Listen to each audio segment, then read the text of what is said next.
Hello, this is Unsung with GameLeap, and in today's video, we're going to be giving you the final tier list of Season 13. Season 14 is just around the corner, and we've already covered all 4 of the other roles, and now all we have left is support. Before we get into the support tier list, I want to let you guys know that we're going to be releasing a ton of content on Season 14 in the coming weeks. I really want you guys to not miss out on this, so please subscribe to the GameLeap YouTube channel to stay up to date. Without further ado, let's go ahead and get into the support tier list, starting off with the lowest tier, Yuumi tier. Alright, so Yuumi has been in her own tier for quite some time. This champion is unfortunately over-nerfed due to how uninteractive she is to play against. She fosters some really unhealthy playstyles for the game, and her rework was a complete failure. This champion is going to be completely stuck in the gutter for the foreseeable future until she has some sort of interaction that is forced for her. The previous version of Yuumi was a lot more fair and balanced to play against because she actually had a reward for unattaching, and now she could just stay attached to one target forever. She'll still leave you for the jungler, and is still just as frustrating to play with and against. This champion is not a champ to play in solo queue at the moment. Now that we've covered Yuumi tier, let's go ahead and talk about our C tier supports. There are a few common things about the support in C tier. The C tier champs are mostly flex picks or cheese picks that prioritize winning lane over actually playing the support role. Set is a great example of this. He does one thing and one thing well. He flashes on you level 2, burns your flash, and from there on out, he tries to hex slash from a bush. That's essentially all he does. His peeling is okay, his scaling is pretty terrible because he does need some form of gold, and his primary item, Deadman's Plate, has been nerfed into the dirt. Ashe is another great example of a C tier support. With Halo Blades and the perfect amount of spacing, you can make this pick really oppressive, but the amount of effort and the matchup that you need to make this champion successful are few and far between. Senna does everything that Ashe does, but a million times better with better scaling and team-wide utility. I do not recommend playing this champion at all in solo queue. Just a quick reminder, if you're interested in any of the champions presented to you on this tier list, head on over to GameLeap.com where we have the best tips and tricks videos to get you onto Summoner's Rift as quickly as possible. Now on to B tier. B tier is where we have some more cheesy picks, but the base damages on these champions kind of elevate them in their role. Fiddle is a great example of a B tier pick. He doesn't work super well with a lot of the AD carry roster, but if you match Fiddle with Jhin, it makes Jhin's W nigh unstoppable. If you ever duo bot lane with a friend, I highly recommend that you guys try out Fiddle Jhin bot lane. If Fiddle ever lands an E, it is a guaranteed root for Jhin, which then results in a guaranteed stun for Fiddlesticks into a guaranteed ult. This is a crazy combo when it plays out correctly, and will net you tons of LP. Fiddle, when he's not paired with Jhin, Varus, or Ashe, however, is a weaker support champion. All he does is fish for low impact fears, and that's essentially the gist of his kit. A fear is still a really strong ability. It's better than most of what the champions in C tier have, but I wouldn't recommend picking this champion in the majority of your solo queue games. Bel'Veth is another great example of a B tier champion. She does one thing really well, and that's cheese lane. It is basically impossible to fight a level 3 Bel'Veth press the attack even after the nerfs in the bot lane, simply due to how much damage she's able to output, and the fact that she ends up functioning sort of as a pseudo pike, especially in enchanter matchups. This champion's really good when you do play for her one strength, but if you ever do fall behind, she does not have the tools required in her kit to keep up. She's better than Pantheon and Set because she doesn't have a hard tide to flash like them, but this champion still has a bunch of flaws. Alrighty, now that we covered the B tier, let's go ahead and talk about the A tier. A tier is where we start to see some champions that have really good kits, but they are flawed in some way. I think that Braum is a fantastic example of this. Okay, so in what situations does Braum excel? He is really good as a counter-engaged champion into other engaged champs. If somebody picks Nautilus and then you pick Braum into them, you are basically guaranteed to win your lane. However, if somebody picks Senna into your Braum, then Braum can do absolutely nothing. This champion is really terrible into enchanters, which are the meta champions in solo queue at the moment, but he does have incredibly good matchups into engaged champs. This is what makes a solid A tier champion. An S tier champion is something that can always exert their kit on the rest of the map with minimal counterplay, whereas an A tier champion requires a certain matchup in order to be as effective. And that is why Braum is cemented in this tier instead of being an S tier, even though his win rate is quite high. On the opposite end of the counter-engaged spectrum, we have an enchanter, which is going to be Nami. Nami isn't a weak champion per se, but all the other enchanters do it better than her. She's unfortunately left in a pseudo-hybrid damage enchanter state, which doesn't really pan out too well. Janna has a similar playstyle, but deals significantly more damage. Sona's way better at applying auras and item effects to her teammates. Champions like Soraka provide more healing. You get the idea. Nami is just left behind. She really needs a buff in order to make her competitive again, and since she has lost her best lane partner, Lucian, due to changes to Lucian himself, she's completely fallen off the map. This champion isn't terrible. She does have the strengths that normal enchanters have, but once again, her jack of all trades playstyle puts Nami in a spot where she's going to be outshined by the majority of other enchanters. Alrighty, now that we've covered our support A tier, let's go ahead and talk about the S tier. We've already kind of touched on this briefly. Basically, the support champions in S tier have minimal counterplay.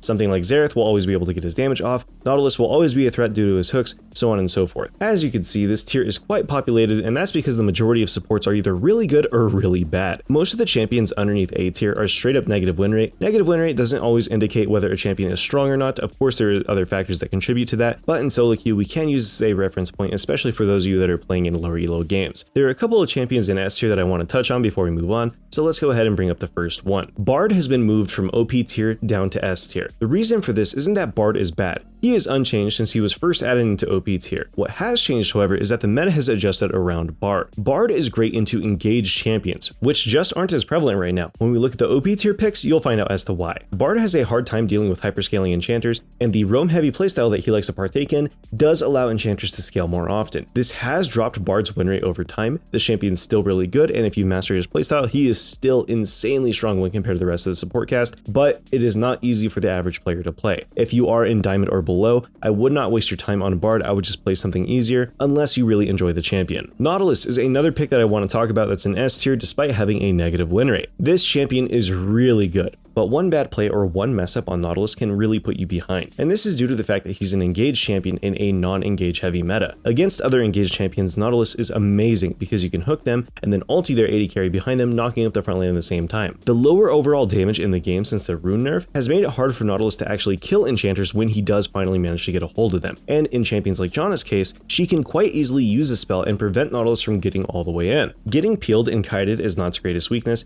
and the prevalence of enchanters that are basically unkillable due to how tanky they are in the bot lane now enforces the fact that you have to play better on an engaged champion than you do on an enchanter the majority of the time. This champ is still a great counterpick into other engage, and he's really strong into enchanters when you do have the damage to kill them, but he's not a blind pick menace like he was previously. Alrighty, now that we've covered our S tier, let's go ahead and talk about OP tier, starting off with one of our new picks, and that's going to be Zyra. Zyra received some quality of life changes and some small buffs a while back, and those really have added up over time. Her win rate's gone up significantly, her pick rate's gone up just a tad, but her strength overall in the meta is quite good due to the enchanter matchups that are so prevalent. If you want a solo carry support, especially in low elo games, then I would highly recommend that you add this champion to your repertoire. She is essentially an easier to play Xerath that has a more impactful amount of damage over a team fight. The items that you're allowed to build on this champion, primarily Leandri's and Rallies, allow Zyra to kind of autopilot most fights. You're able to put down your Thorn Spitters, and then you enrage them, and they'll do all the work for you. You don't have to worry about skill shots. All you have to worry about is landing your E occasionally, and then a decent ult here and there. Zyra outputs a huge amount of damage. She's easy to play during the lane phase,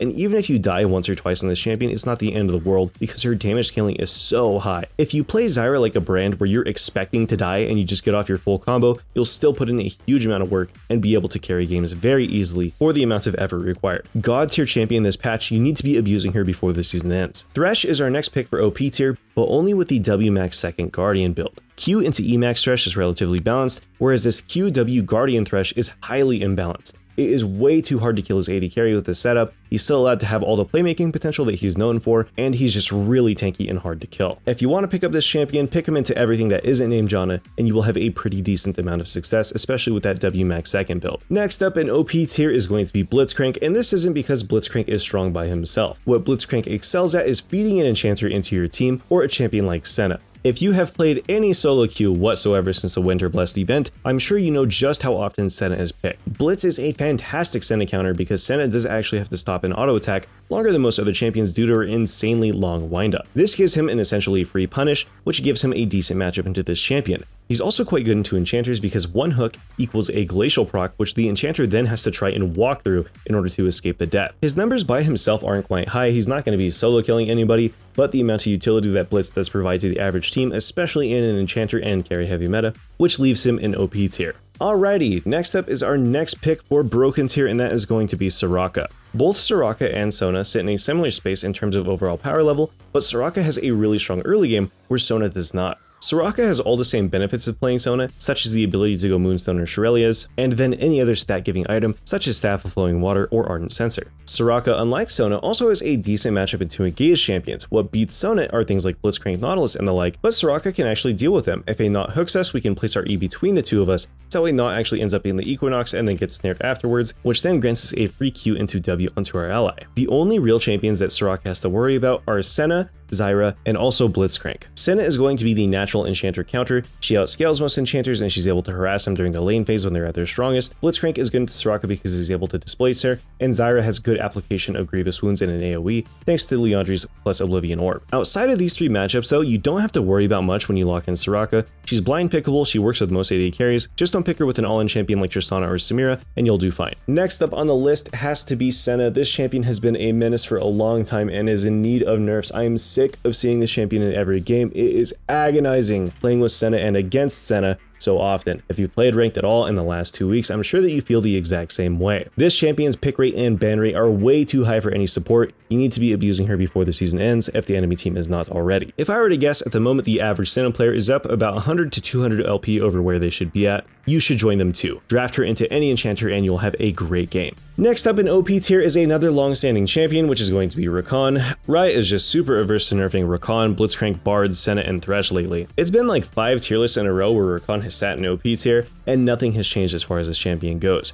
His playmaking potential is amazing, he's great peeling, you can play him as a pseudo enchanter if you want. This champion can do it all. His stats are just way overtuned and it does definitely show in his win rate and his play rate. If there is a single champion that I could recommend over everything else, it would be Rakan. He even beats most of his counters if you approach the matchup intelligently. And finally, last but not least, in OP tier, we're going to put Janna as the queen of the patch. Janna with the traditional enchanter build is quite strong, but the Halo Blades Janna build that has been popping up is downright oppressive. We talked about Janna a bit on the patch where she did get reworked, and I did mention that she was going to be S tier with this rework, but I don't think anybody expected this playstyle to be the dominant one over everything. If you want a free lane phase, lock in the Halo Blade rune page for Janna, go Ignite, and you will solo kill basically every ADC in the game at level 2. All we do on this champion is walk up auto attack, use our W, auto attack 2 more times, and then walk away. With that trade, we take about half of the enemy AD carry's HP, and then at level 2, we'll straight up kill them 9 times out of 10. This champ's numbers are just way too high, and my does it show. Janna is completely busted. I even see Janna players going Luden's Echo or Crown of the Shattered Queen, which you should not be able to go on enchanters. If you want to play an enchanter that is thinly disguised as sort of an AP carry, then Janna will be the best pick for you, I